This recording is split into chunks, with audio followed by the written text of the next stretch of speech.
Good evening, everybody, and welcome to this meeting of the Environment and Performance Committee. My name is Councillor Claire Rylott, and I'm the chairman of this committee. As my vice chairman is unavailable this evening, I've invited Councillor Stuart Evans to support me in that role. Before we move to the agenda this evening, our housekeeping rules are as follows. Restroom facilities are available on this floor for the ladies and down the main stairwell for the gentlemen. In the event of the fire alarm sounding, officers will escort all attendees to the nearest safety point. May I please ask that all persons addressing this meeting do so clearly through the microphone system at all times. I would at this point remind all persons in attendance that this meeting is being streamed live. Please be advised that abuse or intimidation of any kind will not be tolerated.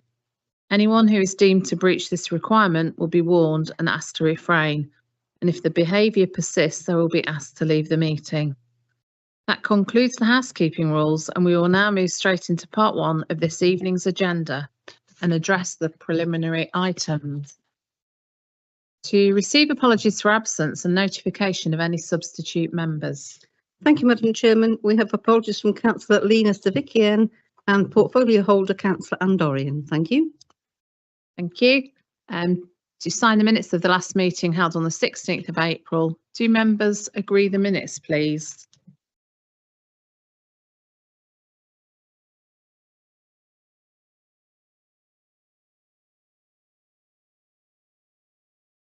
Item 3, to declare declarations of interest in respect of any item on the agenda.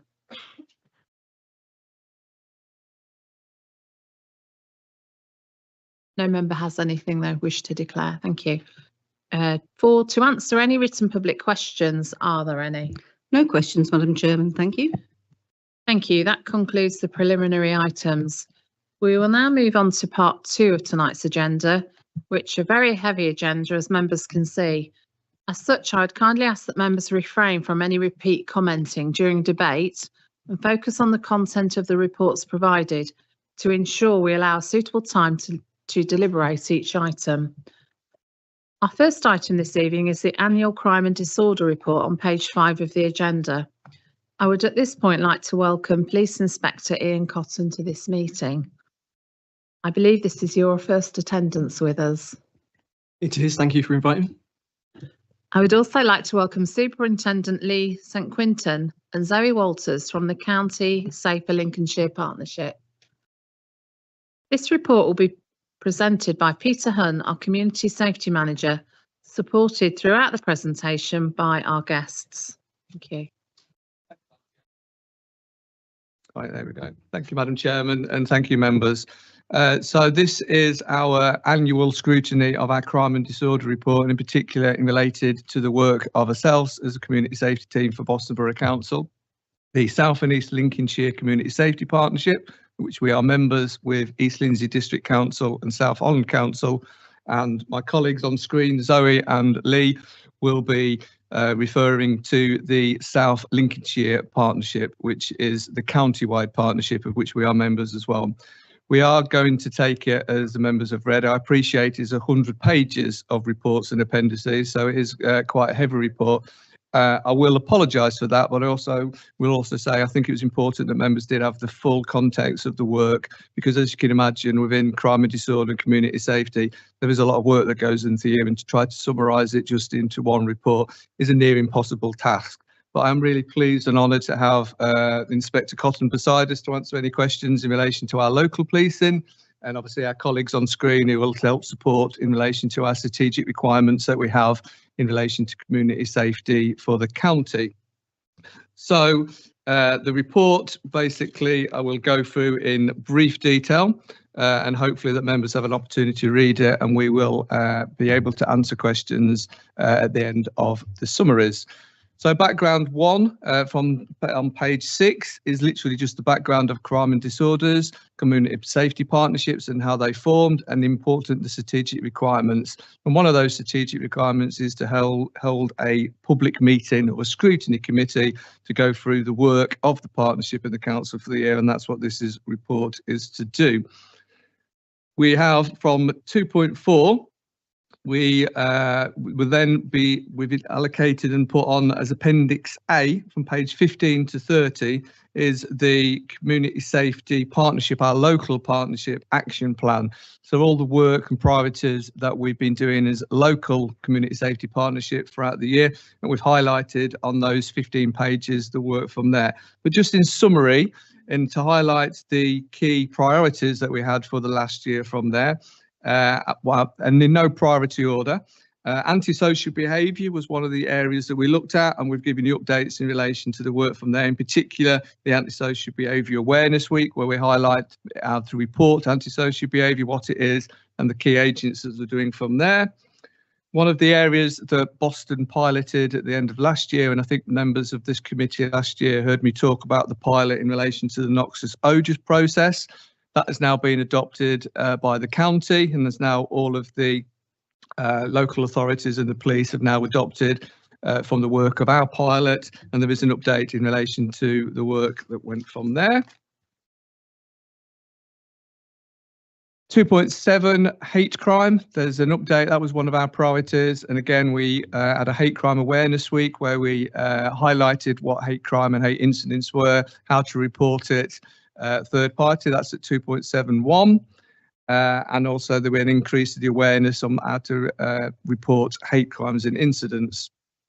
One of the big projects that we ran, continued through last year and continued from this year, is our Safer Streets and Nighttime Economy, in particular our Operation Plotting, which members can find a brief update in relation on the Appendix A and also 2.1A, and this really talks about the serious violence money that we were lucky enough ourselves and the police to obtain at the beginning of this year going into this financial year.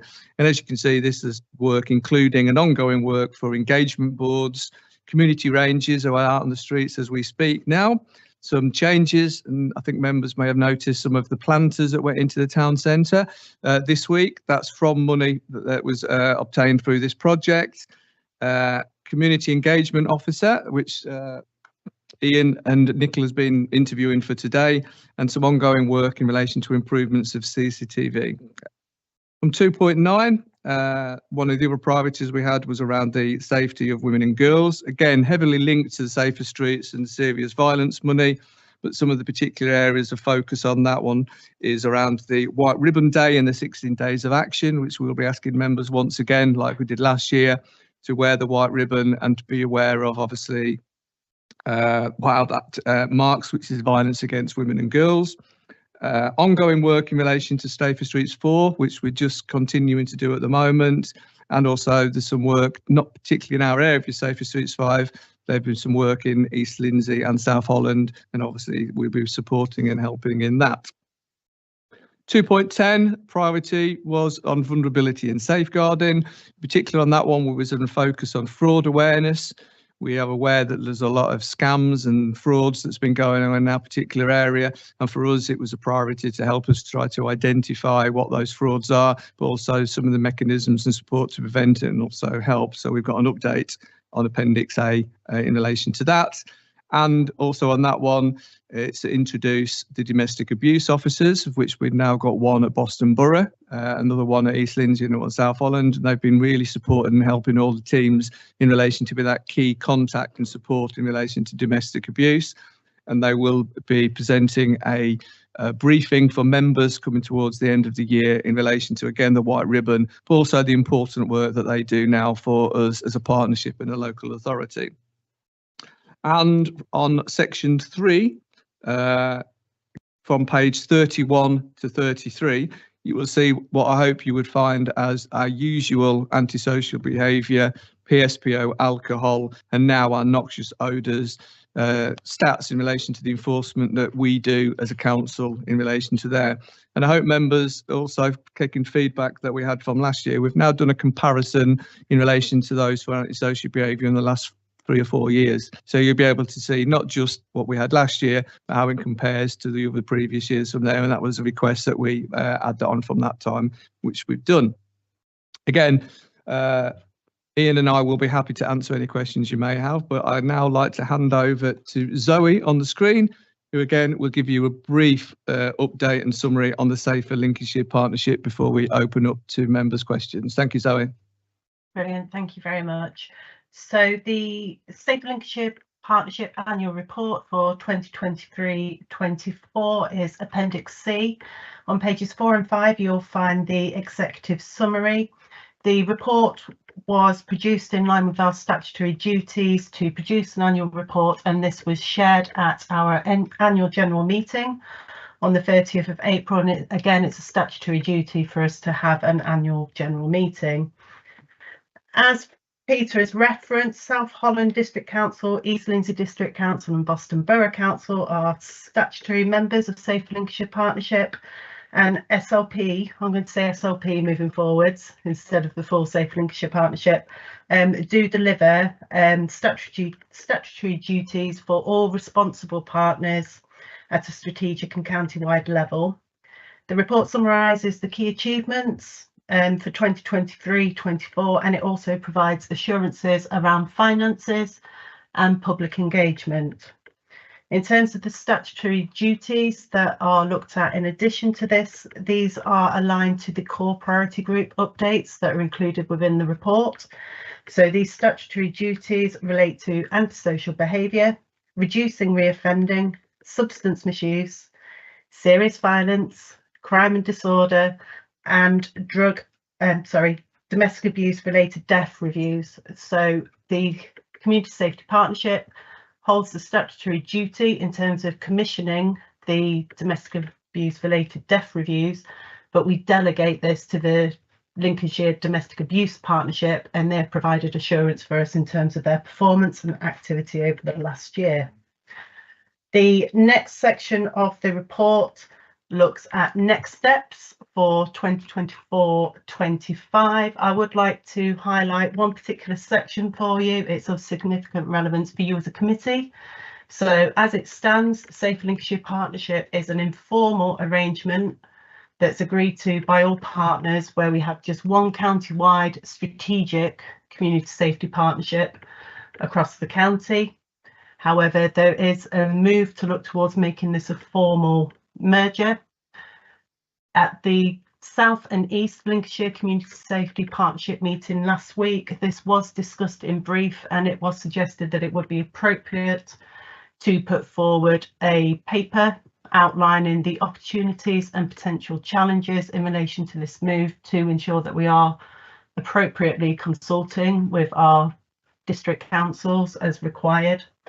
And in terms of a timeline, this is due to be discussed at Strategy Board on the 27th of June, of which we do have strategic representation from Boston Borough and the wider local authorities. So we will ensure that that timeline can be shared via that communication mechanism. The other element is key for you to know in terms of looking forward, is that we are due to commence a strategic needs assessment. Again, this is a statutory duty. We have to complete this to inform our strategic priorities. Our current plan runs for 2022 to 2025, so it is due for review, and any findings from the strategic needs assessment will inform the future direction that we take. And then finally, there's a new addition that's been added. We will be receiving annual updates from the Stay Safe Partnership, and we view them as the preventative education delivery arm of the community safety world. So they deliver preventative education to primary and secondary schools across Lincolnshire, thousands of children, so we will be able to incorporate that into future reports as well. That is a whistle-stop tour of quite a large report, but as noted earlier, I am happy to take questions. Thank you.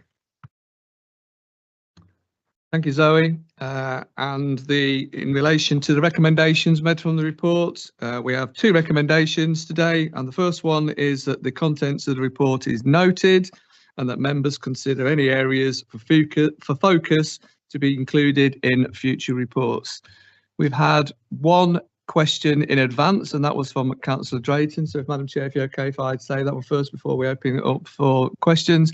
And Councillor Drayton's question was to Inspector Cotton, and that was, do the police actually feel they need to be around the areas and walk around the wards to find out what the public expect of them? So first of all, thank you for the question. And I realise that I might not have an hour to talk to you about community engagement and how we engage with our partners and our communities.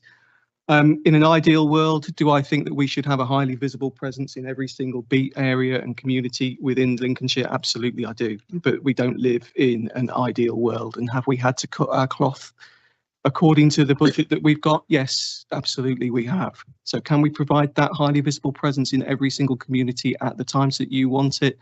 It's a very difficult ask. However, the whole ethos around neighbourhood policing is how we engage with our communities and the different ways that we engage.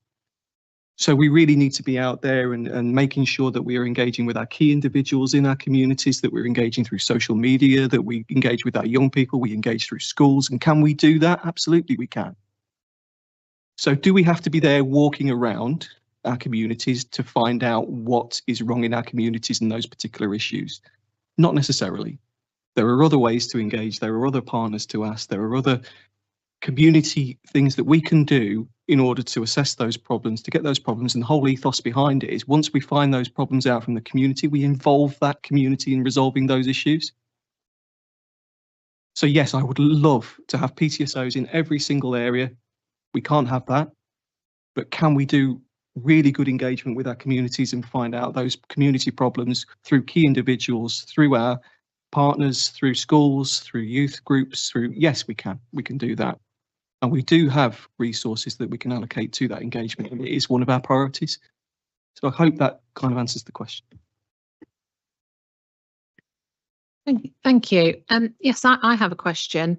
It's absolutely fantastic to see the planters and hanging baskets in the town. As you know, I'm an avid supporter of things like this in the town after being involved in Boston in Bloom for 4 years. The question is, are these planters likely to go further afield? Will the parishes be any chance of them having planters in the future?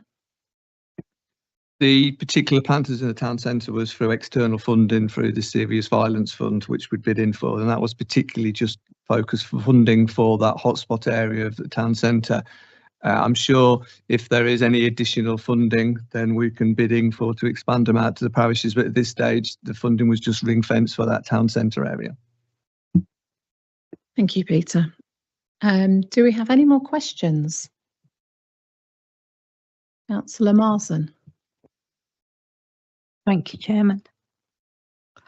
When you say about engaging with schools, are you going to the schools, talking to them, and are you bringing up county lines? Because I know Boston's not a hot spot for it at all. I know that, but I don't think it's going to be long before it, because it's spreading, as you know, around the country really bad at the minute. And I get it because I work with some of the kids, you know, that's been involved in it, and I just wondered if you was going around the schools talking about knife crime and county lines. Thank you.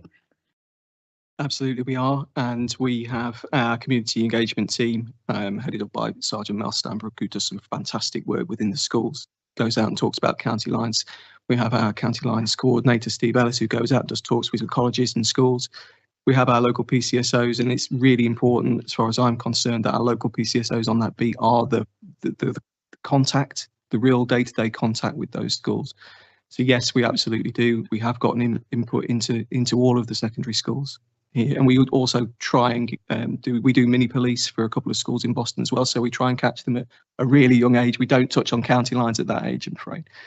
But in the secondary schools, it's really something that we're well on top of, we're really aware of. And although it's not a hotspot, Boston, you're absolutely right. We need to be totally vigilant because, you know, the threat is there. Yeah, thank you. And I'm pleased you mentioned about county lines, because it did actually prompt me something that I forgot to mention to members from there. We are going to introduce a members briefing in relation to county lines. We were fortunate to be at the Community Safety Partnership meeting where we had a small presentation on that last week. Our East Lindsey colleagues have already had this presentation, so later in the year we'll be setting up a member briefing in relation to the county lines. and that will be coming up. So I'll be inviting you to that when it's happened. So thank you for reminding me of that. Thank you. And Councillor Gilbert. Yes, thank you very much. I'm sure people would have seen Facebook, Boston the People and other Facebook pages recently talking about issues linked to money laundering associated with some of the sort of cash dependent businesses that we have in Boston, and the fair proliferation of them over the last few years. I mean, this is just an opportunity really for me to ask the question on behalf of the community. You know, what is the policing response to the fact that there is this suspicion out there that these businesses seem to be depleted of customers, but somehow surviving financially? Are steps being taken to investigate anything of that sort? So you may have seen several of those businesses with notices outside them saying that they have been closed for a period of time. So our response is a joint agency response with trading standards, with HMRC, with all of our partners. Yes, we're aware that there is an issue, particularly around illicit goods, and we focus our attention with trading standards on those businesses, and we have had a lot of success in closing those shops. In fact, so much success that the approach that we've taken is now being looked at further afield.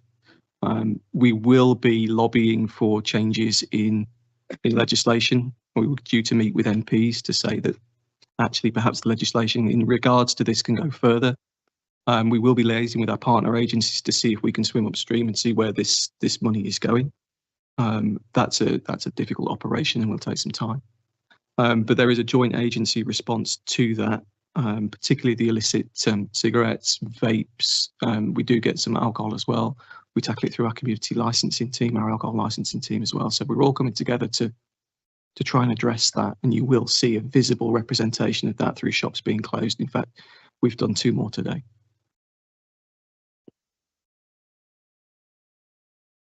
I've seen that. That's very impressive. I have to be honest. You know, I think as a town, as a borough, as a partnership, you know, we're doing an awful lot to close down these places that are peddling dangerous products that are potentially harmful to people's health. In addition to that, we have sort of other kind of cash dependent businesses which are not dealing in products that could be identified as harmful. And I just wonder whether or not they're on the radar as well. I'm thinking in particular at laundrettes and other businesses which sort of require a lot of cash, hairdressers, beauticians, nail bars and that sort of thing. Nail bars, certainly. Barbers, certainly. Less I've heard about the laundrettes, but if there's community intelligence in relation to any of those things, we'll look at it, absolutely. Thank you. I think Superintendent Quinton would like to come in. I would, thank you, Chair. It was really about the earlier comment just on the schools, if I may, if that would be appropriate to comment. Just from an LCC point of view, I'd just like to highlight the work of the Stay Safe teams within LCC. As Ian's quite rightly pointed out, the police education teams delivering a policing perspectives around the schools. The LCC have a very similar provision. That provision is widespread, and certainly between the police and the council, every secondary school is visited with those Stay Safe days.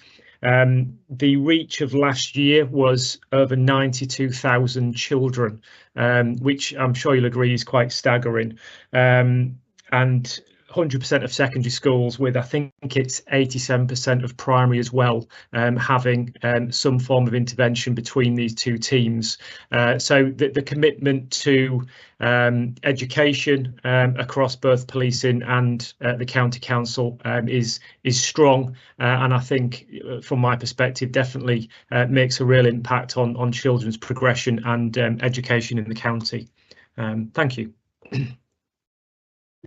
Thank you. Zoe, did you want to come in?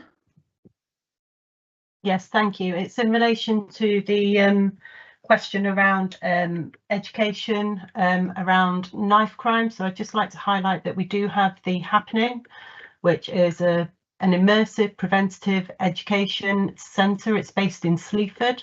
It's had brilliant feedback to date. There is comment referenced on this within the SLP annual report. While it's based in Sleaford, it is a county-wide resource, and there are mechanisms in place for referrals where required directly from schools for children and young people to access this education centre. But equally, it can just be done as general preventative education. What I will say, if councillors are interested in visiting the happening, I know that the organisers and people who run this will welcome you with open arms. I've been there myself. A few councillors from the Lincoln area have been as well, and they've found it a really valuable experience to look around. So if that's something that interests you, if you let me know, then I can get you in contact with the right people to facilitate that. Thank you, Zoe. Any further questions? Councillor Gilbert has one more. Been looking at my notes and I suddenly realised I hadn't asked a particular question, and it relates to serious violence. I don't know, about a month and a half ago, I think there were 3 fairly serious incidents, all within a spit of where I live, West Street, I think it was Trinity Street, and some other location in the town centre. Just out of curiosity, I mean, obviously violence has antecedents, it has causes, and I just wonder how much information is gathered and maybe utilised in trying to understand the causes of crime, given that there's a strategic requirement in the plan to sort of try and deal with it, and whether or not nationality is taken into consideration, and whether anything related to some of the different communities and the tensions those communities experience when they come here may be a factor in that violence. I don't know who wants to that. We just happen to have the expert on serious violence on the screen. So if that's okay, we'll go to Zoe first, and then we will try and fill in anything you miss, but I'm sure you'll not miss anything. Thank you very much, you're too kind. So the Community Safety Senior Analyst has recently produced a analytical tool for this. It's called a Vulnerable Localities Index. So what this does is it looks at risk factors and antecedents to serious violence. It also looks at vulnerabilities as well within communities. And then what that does is it layers up so that then we can look at where we need to target, and do we need to look at bolstering support for particular communities, and also do we need to look at specific interventions. And this is using a public health model that we're doing, so it's really about getting upstream for that tier 1 preventative activity. I'm using public health language, but it is literally get upstream and try to prevent the serious violence before individuals have contact with the criminal justice system, and also before there are victims. The caveat with that is that this approach takes time to evidence in terms of impact. There will be some quick wins, but to do a population-based approach to serious violence, it will take a little bit of time. The data also does layer in information from the school census and the national census in relation to the demography of local communities, and we can go right down to what we call super lower output areas. So it's pockets of communities. And the purpose of that is to look at if there are any trends, but also to make sure that we can engage appropriately with this target audience that we're looking at. So we, for example, for Boston, we have that data in relation to demography, how we'd target if we were to target there. The work in terms of how we're going to apply this tool is in the early stages. We had our first meeting just this week on Monday, but we will be keeping our reps involved, and they'll be able to pass on information as it goes along. And I do know there's lots of work being undertaken in Lincolnshire Police as well, so I'm not sure if that's where you're going to come in, Lee. Thank you, Zoe. So Superintendent Quinton would like to come back. Thank you, Chair. I'd just like to highlight a piece of work which will answer that question, I think quite specifically, and it's a piece of work around hotspot policing, probably a methodology most people have heard of. So Lincolnshire Police sought some funding through Home Office grants, and in April of this year we secured £1 million funding for a hotspot policing project. This piece of work is currently ongoing, again with interviews for key members of that project within Lincolnshire Police. A lot of analytical work has gone on thus far, and that's highlighted a number of key areas across the county, which would suggest require special attention. That data, without going into too much detail, but that data is around serious violence, and it's also compared with ASB data as well. So it's a bit of a hybrid approach around ASB and serious violence.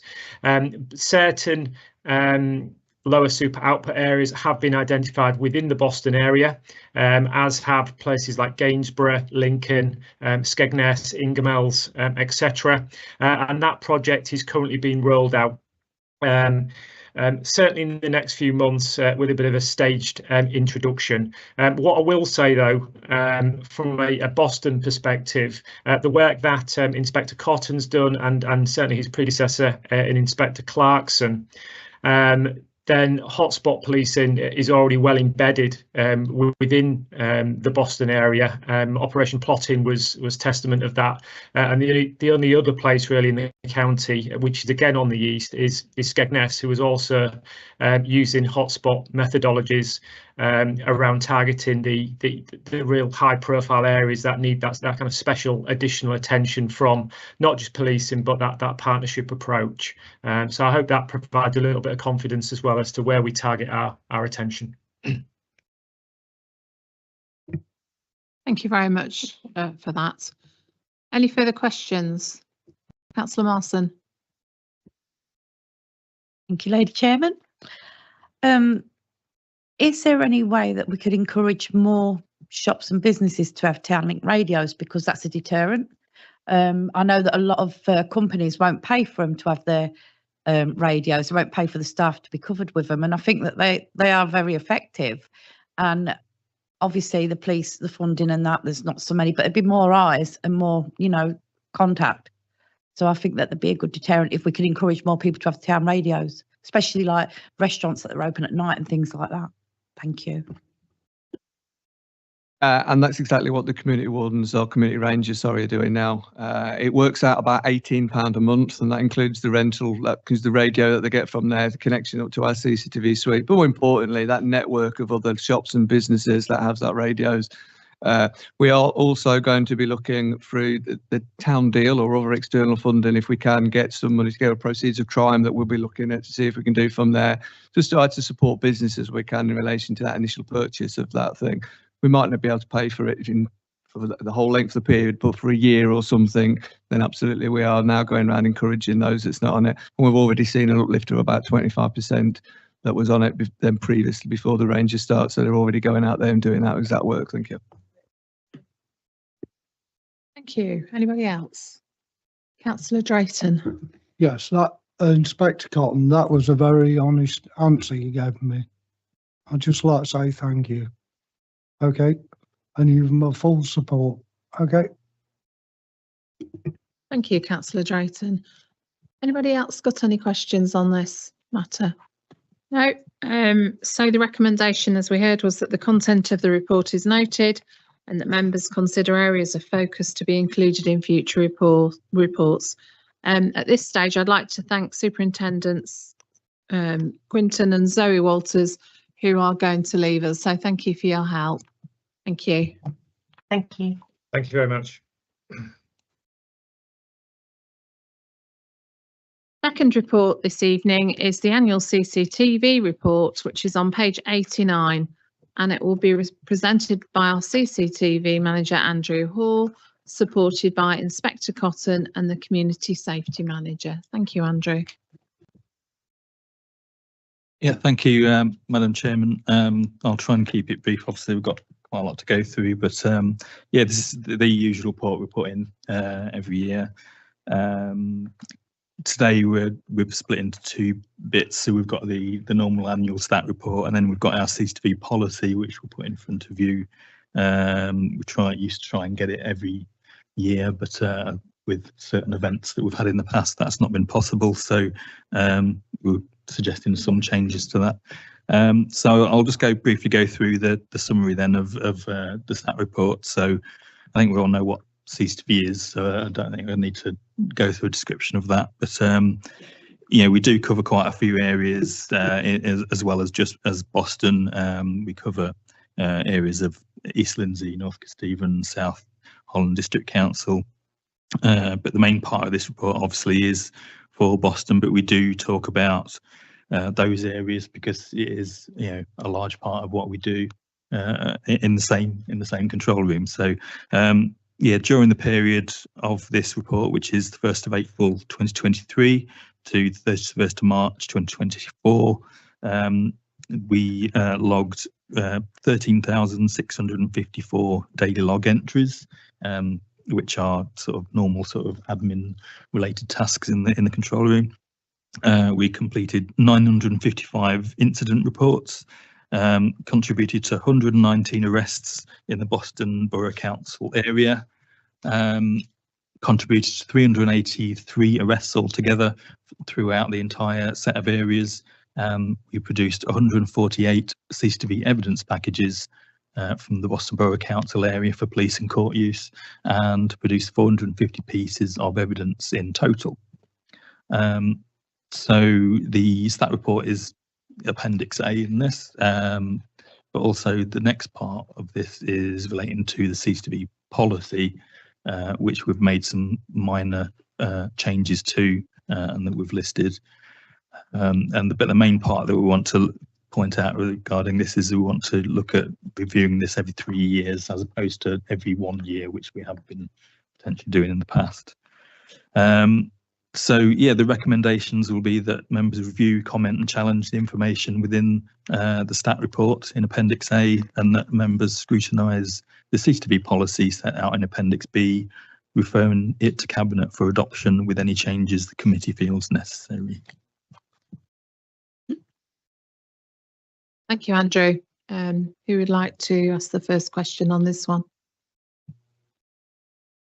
Councillor Pryke. Quick ones, really. On page 98, I found it unusual that the decreases are marked in red and the increases are marked in green. I'd have thought it should be the other way around, because an increase is something to be worried about, but a decrease is something to be proud of. And I'm not sure why those colours were chosen. It might be just a coincidence. That's a pretty minor point, I know. The substantive one is the control room here in Boston now monitors quite a lot of places, and I know you have volunteers to help. I assume that demand for new cameras is always there in different communities, and that there will be places wanting funding or finding funding for cameras who will want the control room in Boston to monitor them. Do you have the capacity with paid staff and volunteers to deal with much of an increase in demand? Okay, so regarding the colouring, yeah, it's an unusual choice, I suppose, in the fact that we, since this is a performance report from our performance, we see that figures going down is a bit of a warning for us. Is there an issue with us and what we're doing in terms of how we're doing our work? Yeah, so if the figures are going up, then we see that as a positive in terms of our performance, because it means that we're doing that work. And I think that's the thing we need to distinguish in this report between other reports and other stats that we get from Lincolnshire Police, for instance, is that we're looking at not necessarily crime levels, but our performance and how we work towards what we do. But in terms of extra cameras and whether we have extra capacity, it depends on the amount, really, in terms of monitoring. If we increase significantly, then I think we'd need to start looking at how we monitor within numbers of staff. That all has to be built in within that costing of if we're charging, for instance, another authority or another town or parish. we'd have to build the costing for that extra staffing. So at the minute, probably okay for an extra few. But yeah, further than that, we would need to increase that staffing. Do you want to come in, Emily? Thank you, Madam Chair, and thank you very much for your question. It's one we get asked a lot, you can imagine, at many meetings. What I would say is, and remind members, that the CCTV cameras are on all the time. They record all the time in terms of those instances. It would be impossible for an infinite amount of staff to be monitoring every single camera, because there are hundreds, even now, before we increase. So the cameras themselves are cameras that we look at should an incident occur on many occasions, and the numbers of instances that the CCTV cameras have supported will be instances in those cases not necessarily where someone is literally watching an incident live. So for us, an increase in numbers of cameras wouldn't make too much a difference on capacity. The capacity is absolutely correct where it is at the moment. As you say, we've got a volunteer scheme at the moment, and I'm pleased to tell members that we had 5 volunteers start on Friday, having been vetted, police vetted, and gone through their appropriate training. So we're really excited about that, and we will continue to ask volunteers if they would like to provide some more time into the unit over the course of the next year and beyond. So in terms of capacity, we're working on it, but our core staffing cohort is appropriate and sufficient for this moment in time. So thank you for your question. Councillor Bright, did you want to come back? Yes, it's supplementary. I was looking in particular at the incidents column, which seems to have the most red marks of decreases. You seem to indicate that because there's a decrease, you're concerned that you're missing something. Well, the incidents are still happening, but they're not being reported. They're not happening within range of the cameras or whatever. Is there anything else to back that up? Thank you. Thank you. And again, thank you for your question. I think this is a sign of Andrew's absolute perfectionism in terms of his management of the CCTV unit. He's an exceptionally very, very careful manager. What I would say is he's obviously highlighting it as, oh, what should I be doing differently? But actually, for me, in terms of the wider data, and you heard from our police colleagues and Zoe from the Safer Lincolnshire Partnership, actually, there is an awful lot of data collection going on in Lincolnshire to back up this particular evidence. CCTV is just a tiny data source, and I can confirm that actually these are in line with levels within the town and wider. So I don't think it's anything we need to worry about. And I think Andrew needs to have a relook at maybe his colouring system, so it's a little bit more in line with performance, how we usually see it. But again, may I just reiterate, it's the sign of Andrew being a fabulous manager in that unit and how he works, because he's constantly striving for better. Councillor Bright. Last thing, thank you very much for the comprehension or comprehensive nature of all these stats and the detail that you can present to us. This is incredibly useful when our residents come to us and say, does that camera reach far enough to see the incident I saw last night on the high street in Curtin, or whatever, which must happen everywhere. I've sometimes been able to give stat information back to residents, and on the whole, it's reassured them. So thank you for the data, or the analysis of the data. Any further questions, please? Councillor Gilbert. Thank you very much, Madam Chairman. I've got a fly tip hotspot very close to where I live, and it's regularly used for depositing piles of black bags and other sort of detritus, if you like. But we've never really managed to get any sort of arrangement in place whereby the CCTV cameras could be used to detect the origins of the culprits, which houses they come from. It's quite possible for that to be done.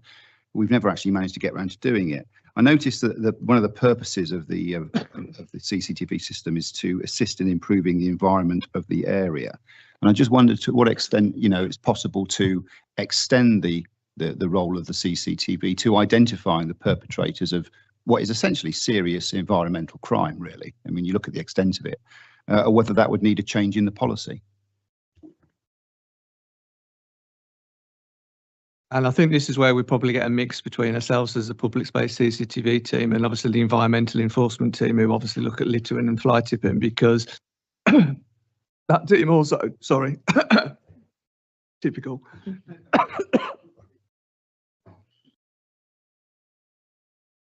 That team does have their own covert cameras, which they can use under a Reaper in relation to that particular thing. We need to be careful when we use our public space CCTV, because if you're just focusing on one area, then obviously that's where we need to get Reaper authority that's come from there. But again, anywhere there's a hotspot, we would obviously look at increasing monitoring, not just by the camera itself by putting on tools, but also this is where our volunteers or our team would come in to basically say that's an area of issue for us. And where we also find areas that's not particularly covered for blockages or relation to, they're not particularly a camera, between ourselves and the environmental enforcement team, that's where we could look at, looking at funding for increased cameras, public space ones, and also those covert cameras that now the team are using under Reaper for those issues, exactly as you mentioned. Thank you. And obviously, if the address is one that we need to know about and you haven't necessarily spoken to anyone yet, please do, because we're happy to take addresses, and then we can certainly target areas. I know through the Enviro contract, which Chris, you manage very, very successfully. Absolutely happy to have a look. So send them through.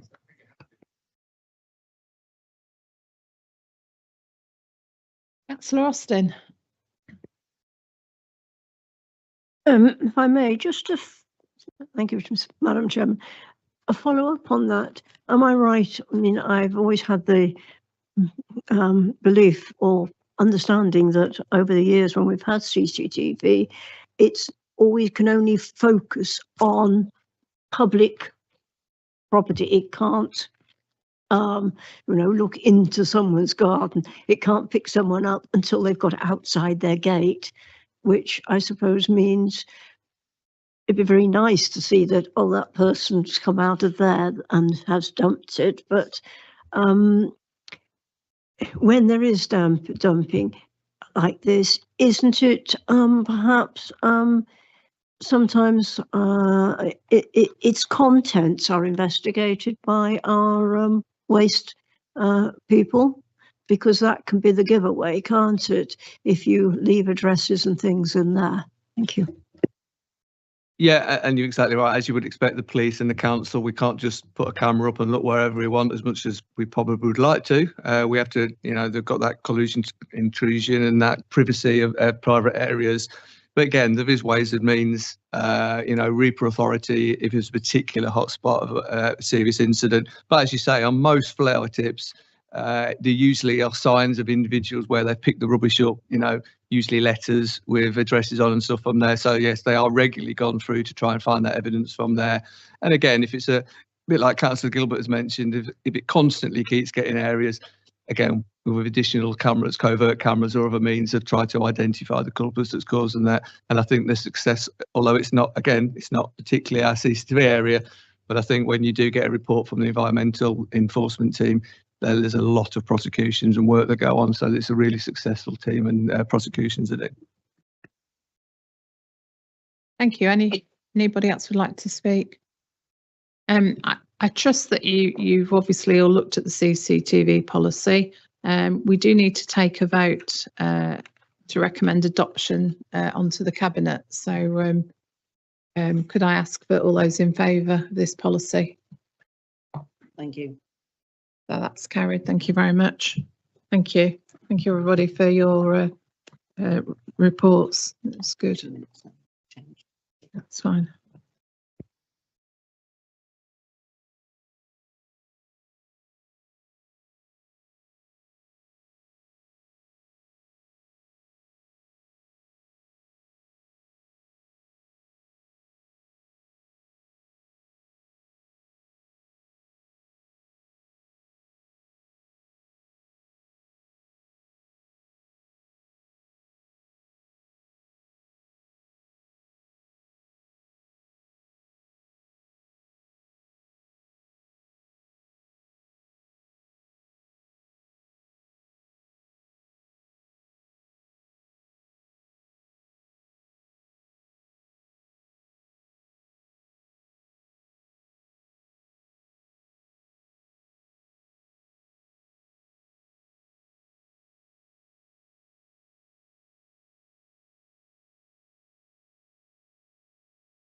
So our third item of business this evening is the proposed joint scrutiny activity for 2024-25, which is on page,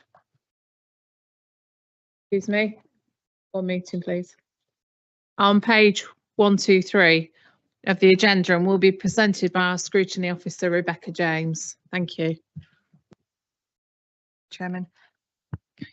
Yep, so it says I'm here to discuss the report on the proposed joint scrutiny activity for 24-25. It starts page 123. So the purpose of the report is to approve the scoping documents for the proposed joint scrutiny topics and to agree the appointment of 3 members. Oh, sorry. Yep, is that better? Yeah, okay. So the recommendations tonight are that the topics and associated scopes as set out at appendices B and C, page 131 and 133, are agreed, with each task and finish group authorised to review the scopes and determine the detailed lines of inquiry and witnesses. And the second recommendation is that the committee agrees to appoint 3 members to each of the proposed task and finish groups identified at appendices B and C. I am going to make a small amendment to that, just a suggested change to the last recommendation to say that with those members to come from either this committee or the C&C committee. That's just in recognition of the fact that to try and get sort of 6 members from one committee is perhaps a little bit unrealistic. So these topics at the end of the sort of last municipal year, scrutiny chairs and vice chairs across the 3 councils considered a list of potential scrutiny items for the upcoming year. And Appendix A, page 129, are the topics that were identified, and they are the Partnership Envirocrime Enforcement Contract and to review the scope of the Sub-Regional Leisure Facilities Officer. So you've seen the scopes already, and it's proposed that the Leisure Facilities Task and Finish Group is the first to commence its work, with the Envirocrime review taking place later in the year. So the agreed approach for joint scrutiny is that each council's relevant scrutiny committee will appoint up to 3 members to join a task and finish group for any given topic.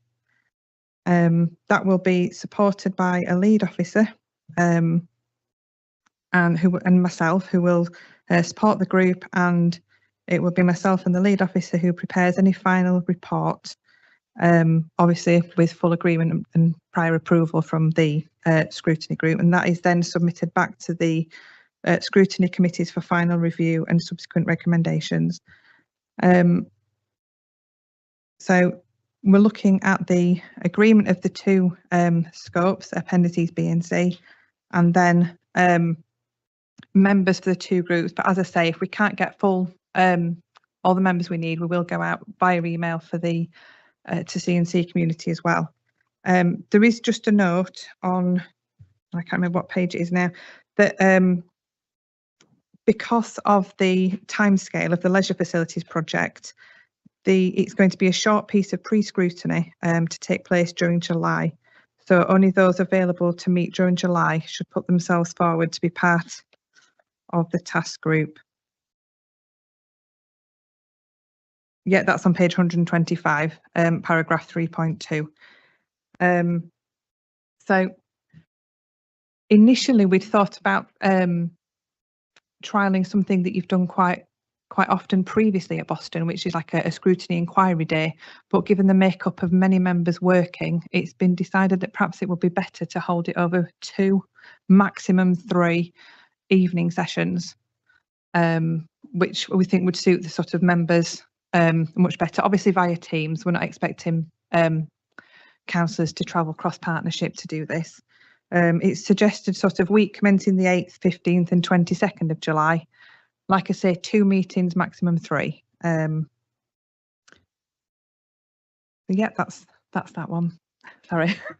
Thank you, Rebecca. Should we deal with that one first then? So do we have anybody that would like to sit on this leisure scrutiny committee for 2 or 3 meetings in July, please?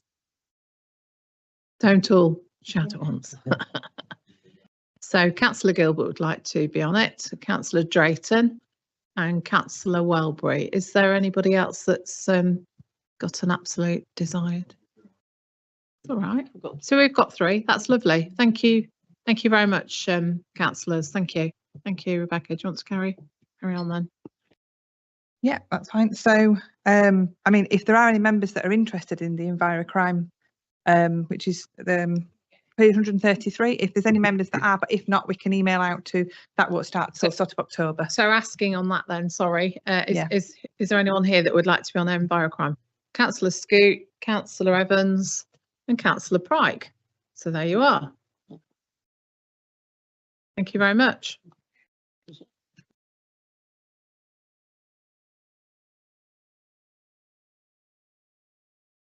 Yeah, thank you. I think that's everything for that one, is it? Yeah, you're happy with the scopes. Obviously, the committee will have, the task group will have the chance to kind of add anything else that they feel they need to.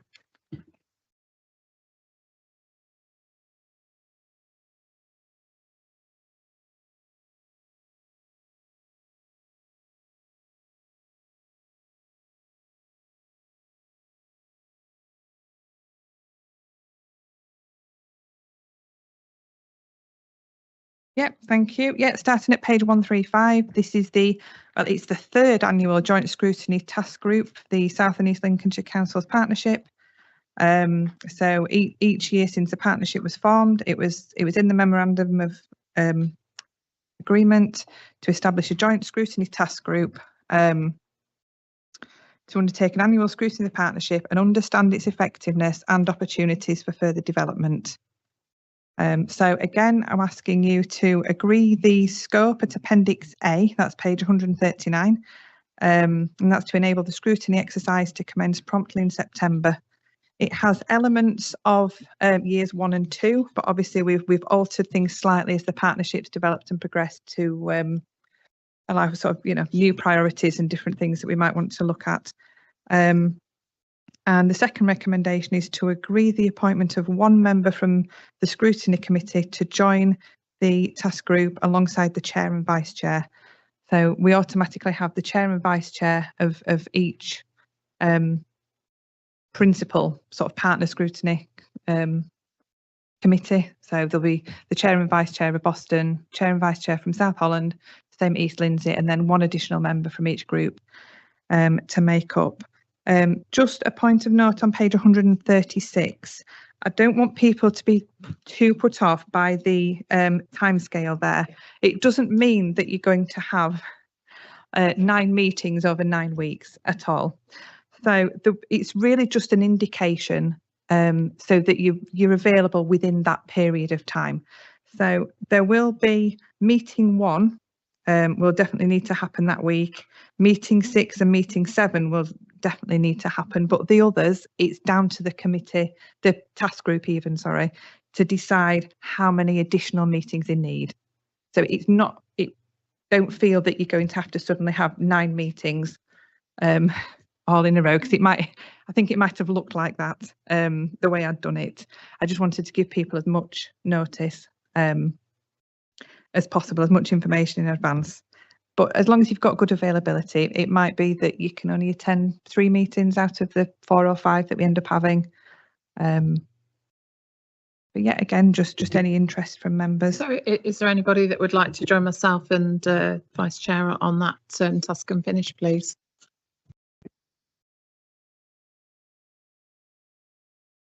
They are all via Teams.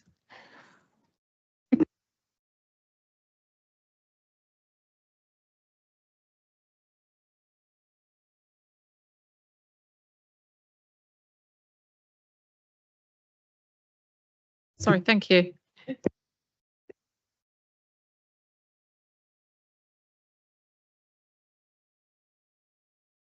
That's everything, as long as you're happy with the scope at Appendix A, you're happy with it, it covers everything that you would want to see scrutinised as part of an annual scrutiny. Yeah, thank you very much. That's great. Would anybody like a comfort break? Are you happy to carry on?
Right, so we'll carry on then. Thank you very much. The fifth report this evening is the environment policy, which is on page 141 and will be presented by the portfolio holder, Councillor Callum Butler, supported by our group manager for climate change and the environment, Sarah Baker, who's online.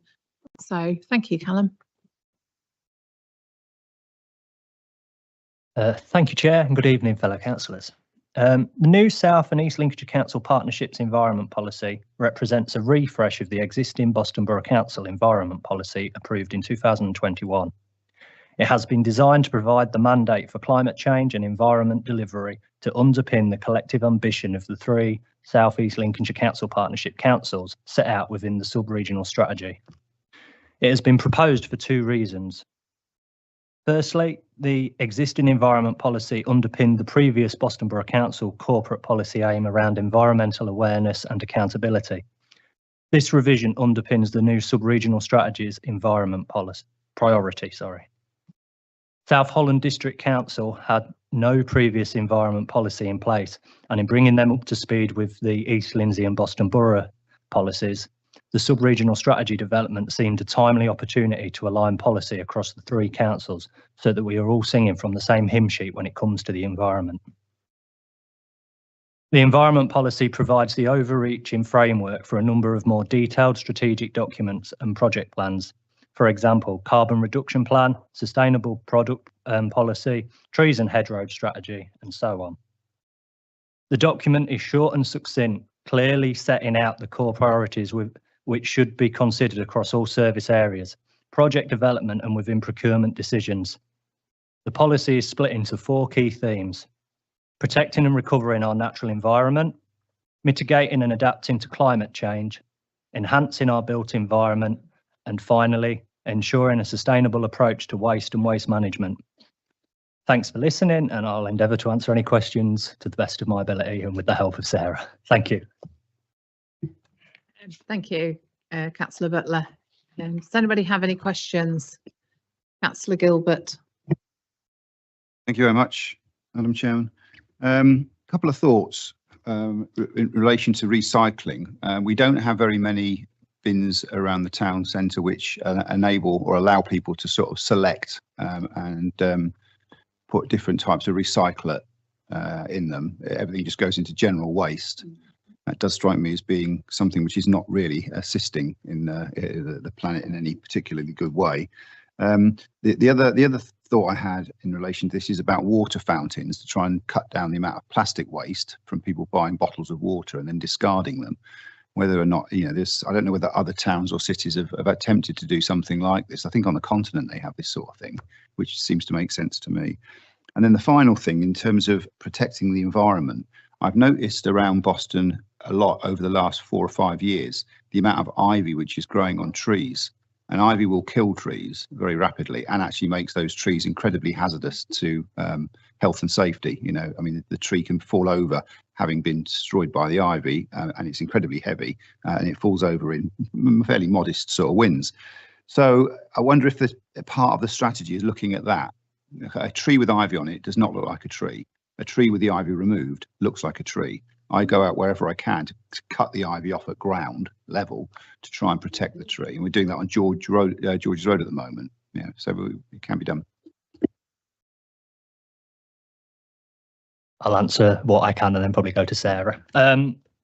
Regarding the recycling bins, I know we did have them in the town at one point, but my understanding is that people just put anything in every single hole. So what should have been bottles had food waste and whatever. People at the end, a lot of people unfortunately are lazy when it comes to waste and recycling.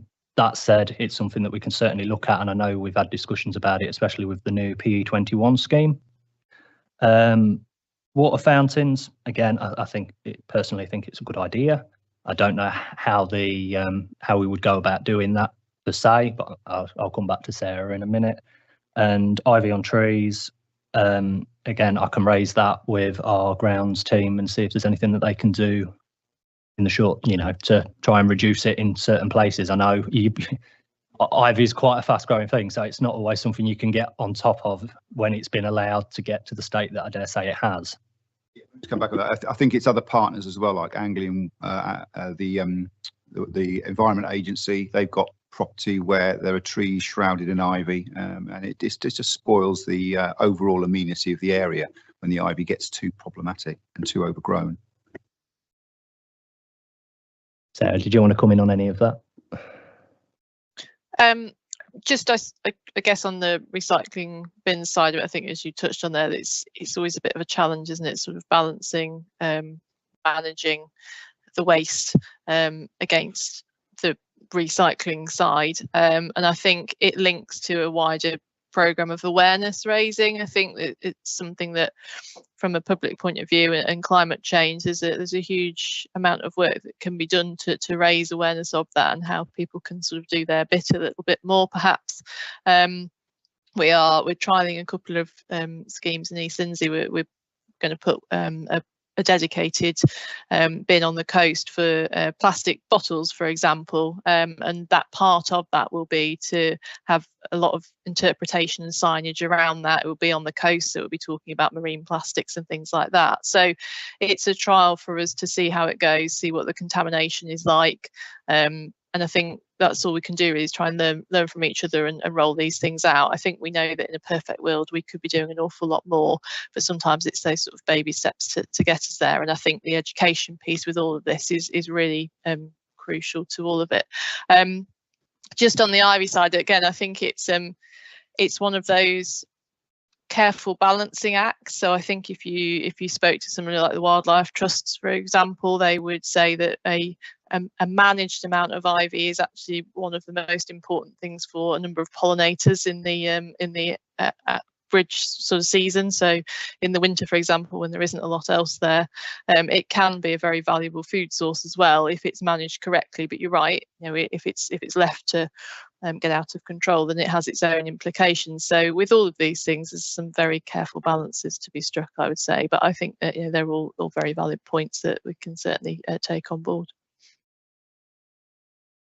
Thank you. And I think coming back on your point, Councillor Gilbert, yes, we do see water fountains abroad, but they probably have lovely summers as well, don't they? Councillor Austin. Thank you. I have a sort of hobby horse, if you like, something that really annoys me, that I think we condone the national attitude, go to the lowest common denominator. I've just got back from 3 days helping promote Boston in Poland, in Gdansk, and yes, litter was it went in the right bit of the bin. Why in this country do we have to sink to the lowest common denominator and say, oh, people can't be bothered? You just have to be bothered. And it's surely our education system that needs to take this sort of thing on board. And ironically, the other thing that's just been mentioned, ivy. As a county councillor, I'm taking up the opportunity to that there's volunteers. It's a sort of highways, I think, staff have, and it could be office staff, have to volunteer each year. I've never taken this up before, but I'm getting them cutting the ivy at root on all the trees in our churchyard, which is in a conservation area. And if I'm still around next year, I'll see if I can do the same thing for Frampton. But just to cut the ivy at the bottom of a tree, anyone can do that. You don't have to rip it off, literally cut it at the bottom. That's what we do in our garden. And I think all these things should just be made, people should be made aware of these possibilities. Thank you. Councillor Marson. Thank you, Madam Chairman. When it comes to the recycling and you saying about education, I think that is the nail on the head, because the best way you can educate anyone is through children, because children actually educate their parents. And like if there was sort of like some sort of thing like around the schools and that protecting their future, every time a child goes out with its parent and they're going to put something in the bin, they'll say you're putting it in the wrong bin. So I think that you've really got to target the children to educate the adults, if that makes sense. Yeah, thank you. Thank you. Yeah, valid point. Any further questions? We're all a bit quiet tonight. You can, yes. Just to come back on one of the points regarding recycling, I know the government are looking at bringing in a deposit return scheme, but for want of a better phrase, they keep kicking the can down the road. And I think it's currently now due to come in 2027, but this will be like a reverse vending machine. I think what they're looking at doing is getting any businesses that sell drinks, they will have a reverse vending machine where you put your bottles or cans. Originally it was glass, but big businesses didn't want to do glass, so that's now been dropped. And you'll get money back for all the ones that you dispose of. So hopefully, if that does ever come to fruition, that will be a great help as well, because people will have the incentive to recycle. Councillor Pryke. If anybody travels to Germany for their holidays this year, you'll see this in action in pretty well every supermarket. Most places the size of our Aldi and Lidl here have got 2 or 3 machines which will take bottles, cans and plastics and give you a little receipt which you take to the till and get your money back. They are very popular, and when popular events happen, festivals and so on, quite a lot of people traipse around with big bags collecting tin cans and bottles, and they live on the money for quite a while. I think that'll start happening here. I regret the government have dropped the bottle proposal because the machines can clearly cope with them, and it's just the industry lobbying. Maybe a new government will look at it again. Thank you very much. We need a vote on this policy to go on to Cabinet for adoption. So again, all those in favour of the policy? That's carried. Thank you. Our penultimate report this evening is the Q4 performance monitoring, which is on page 153, and this is presented by our Group Manager for Insights and Transformation, Suzanne Rolfe. Thank you, Suzanne. Thank you, Madam Chairman. Excuse me, my hay fever is playing up tonight. So this is the usual quarterly performance report. This covers to the end of March 2024, so the Q4 report. And you'll see there that the summary explains this is for committee members to consider if there are areas of interest that you'd like to add into your work programme. So when we were talking earlier about the CCTV report, that was really interesting to be able to look at some more detailed analysis to get underneath what the figures are telling you. So there might be other areas in this report that are very high level, but you'd like to know more about. So thinking in particular about environmental crime and fly tipping that you were talking about earlier. There are some measures as well around the Kingdom trend measures. We've now got a full year's data for Kingdom, so that might be an area that you're particularly interested in, and we could look at doing annual reporting in the same way that you have for CCTV. So just drawing your attention to paragraph 2.3 in particular. So there were a really good discussion that we had at the last meeting around some of the areas that I take for granted a little bit and hadn't put enough detail into the covering report. So I've explained there again about the trend measures.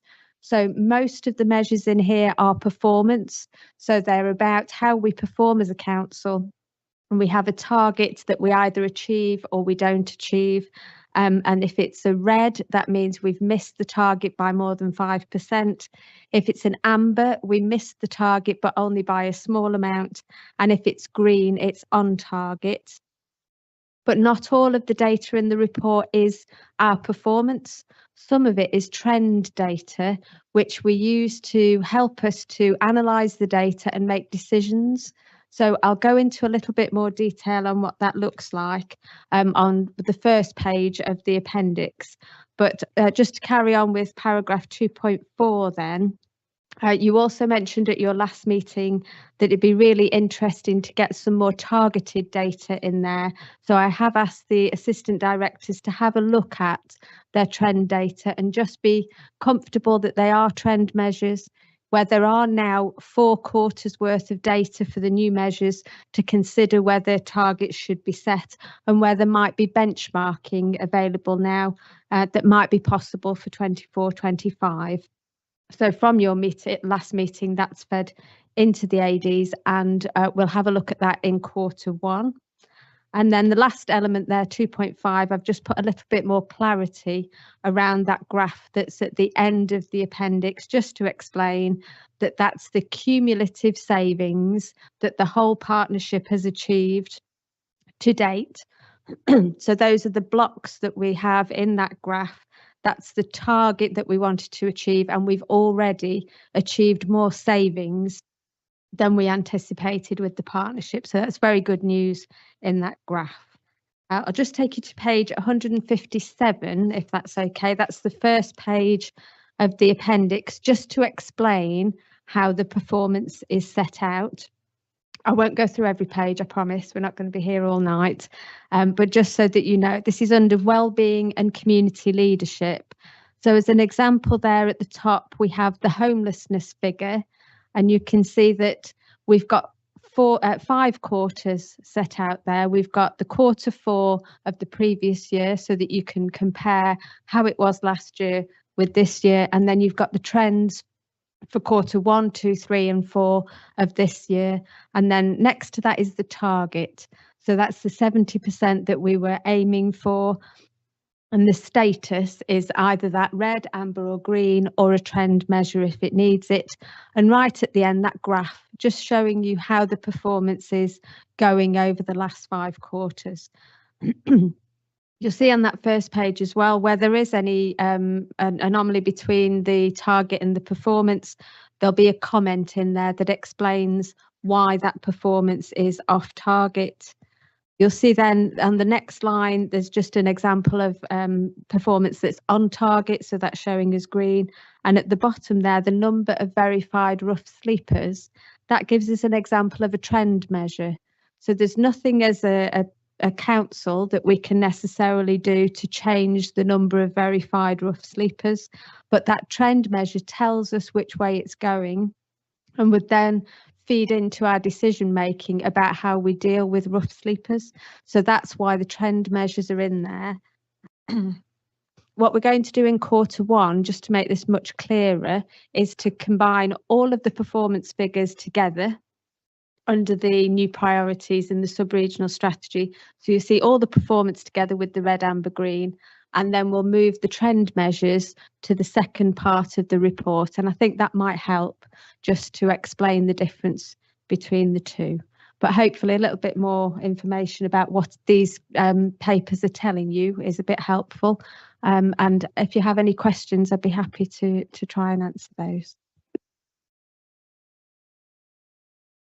Because you're talking about homelessness and rough sleepers, I must declare that I am a director, trustee of Centrepoint Outreach. Thank you. Do we have any questions? Councillor Pryke.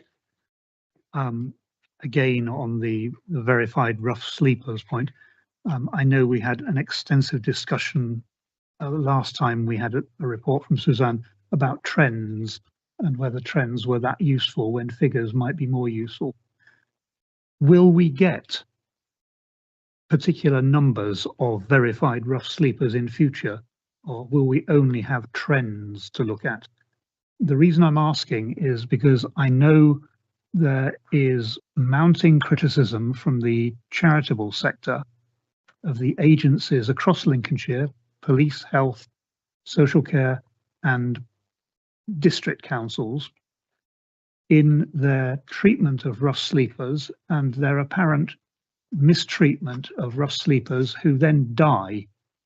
And we have quite a few of them dying in Boston Borough. This is causing a lot of concern, and I think that in coming months, Boston Borough and other councils and the other agencies will be facing some pretty hard questions that what we do to help such people and try to prevent them dying in Witham Way or whatever, the country park to the north of the town, which is where a lot of them seem to be dying. It is a major concern to a number of people, and I think the Borough Council is going to have to be able to do something better in future. Thank you. Yes, in terms of the numbers, this is the key performance indicator that we will always be bringing to you. So it is the number of rough sleepers, but I think you're asking for more detail that sits underneath that and more about what we're doing in response to that. So I'll feed that back to Emily Spicer, who's the Assistant Director for this area, and see if there's already some data that we can either bring forward to this meeting, or I'm not sure if that's actually the remit of the other scrutiny committee. I'm not sure where housing. So it might be that that's either a joint member briefing or for C&C, and then they can invite you along to that. But I'll take that back to Emily in the first instance and then come back. Thank you, Councillor Gilbert. Yeah, just following up Councillor Pryke's point there, and then I've got another observation. I think the County Council Adult Safeguarding Panel has been given a new responsibility by the government to investigate under a serious incident report the death of homeless people. When I sat on that panel with a different hat on, and I was always surprised about the fact that rough sleepers weren't actually considered important enough to be have their deaths investigated, when quite frankly they should have had their deaths investigated, because there are usually multiple agencies involved with that individual. So I don't know whether it might be worth just exploring whether or not that's sort of landed on the desk of somebody at the county council, or whether it's something which is it's going to be taken forward at some time in the future. I've got a couple of observations. The first one from memory relates to the trend data around visitors, and I just wonder. I'm always very suspicious about how much money it's claimed visitors bring to Boston. And I'm also very suspicious about how you calculate the number of visitors that come here. And I just wondered whether you're in a position to enlighten me about how that's done. Is that page 164? If it's the visitor numbers under leisure and culture, it's actually relating to the Jeff Moulder Leisure Centre. I'm sorry, I should have made that clearer. Yeah. But it is one of the areas that we did look at last time, because Q3 you'll see on the graph there, it had gone down a little bit in Q3, and I think we were a bit dubious about what was the reason for that, but it's gone back up in Q4. Jeff Moulder, yes, yeah.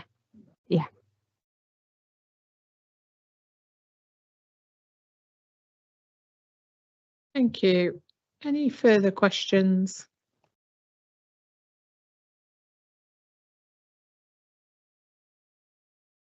Councillor Gilbert. Yeah, the number of properties improved through council intervention is a trend, yet it's got the council intervention there. So it would seem to me to be more relevant as a target, if you like, than just a trend issue.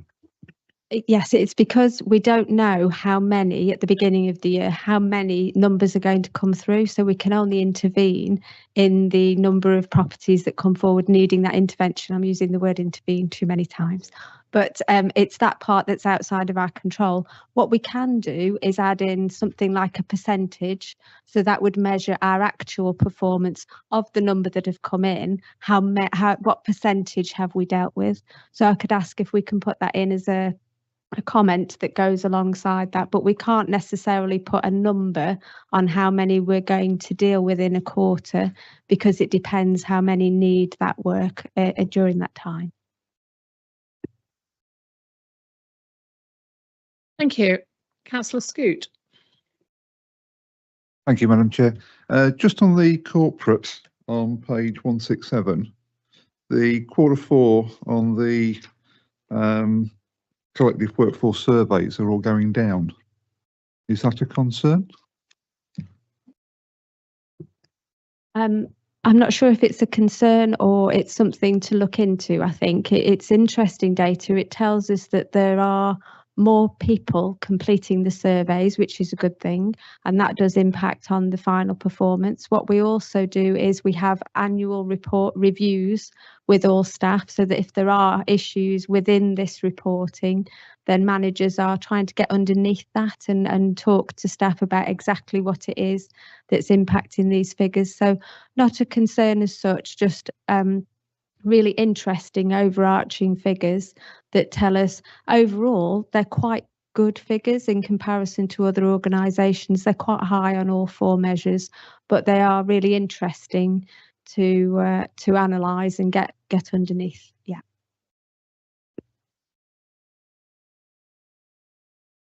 Yes. Okay. Agree with that. Thank you. So obviously that was, as Suzanne said, noting and assisting and scheduling of future reporting to the committee. Thank you very much. Finally, we have the future work programme to consider. This is on page 181, and members will note we already have 2 items scheduled for our next meeting. Mr. Allen, do you have anything to add or comment, please? Thank you, Madam Chairman. Yeah, just one item to add actually to the 5th of September meeting, and this sits within my service area. So we will be bringing forward for scrutiny consideration of restrictions to control the indiscriminate feeding of wild birds in designated areas of Boston Town Centre. So members will be aware probably that, I hope they are, that there's a public consultation currently active and live, where we're consulting with members of the public, with businesses, with interested bodies like the RSPCA, RSPB, etc., and other stakeholders. And that closes at the end of July. So once we've got that information, we'll compile a report and bring that back through scrutiny and then through Cabinet ultimately for a decision, which could potentially be something along the lines of a public space protection order to manage that sort of behaviour in the town centre. There may be other options that we need to consider depending on the feedback, but that'll be an additional paper to that already listed on the work programme. Thank you. Councillor Gilbert. Can I just ask, is that specifically aimed at pigeons or seagulls or birds in general? I try and avoid, but yeah, picking on particular breed. I mean, it's really around the public nuisance, I suppose, from excess food that gets left around from the pigeon feces that gets deposited on street furniture and on buildings on our public realm and on public heritage, which, public heritage buildings, which damages it and costs the council and other stakeholders to clean it. So yeah, it's just something that I've been asked by the administration just to look into and see what's possible to try and control that sort of behaviour.